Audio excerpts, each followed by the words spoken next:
বাচ্চা ফ্রিজ খুলে আইসক্রিম খেয়ে নিল, বাচ্চা কোল্ড ড্রিঙ্কস খেয়ে নিল, এটা ওটা খেয়ে নিল যেগুলো ঠান্ডা, তো তার জন্য কিন্তু বাচ্চার সর্দি কাশি হয় না, এমনকি বাচ্চা ভিজলেও না।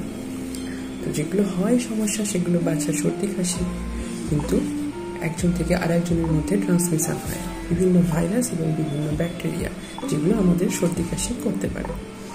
তো যে সমস্ত বাচ্চার বারবার সর্দি কাশি হচ্ছে তাদের জন্য দুটো জিনিস মাথায় রাখা দরকার। কী কারেকশন করতে হবে? একটা অ্যানিমিয়া, 2 অ্যালার্জি। অ্যানিমিয়ার জন্য আপনার বাচ্চার চোখের তলা সাদা, হাত সাদা, এই জিনিসপত্রগুলো একটু লক্ষ্য করবেন। অ্যানিমিয়া যদি হয় ডাক্তারের পরামর্শ নিন, রেগুলার আয়রন ড্রপস অথবা ফলিক অ্যাসিড খাওয়ান। এবং অ্যালার্জি যদি হয়, অ্যালার্জিকে অ্যাডিকুয়েটলি কন্ট্রোল করতে হবে ইউজিং MDI। অ্যালার্জির ক্ষেত্রে দেখা যায় যে ছোট ছোট ইনফেকশনও বড় বড় আকার ধারণ করছে।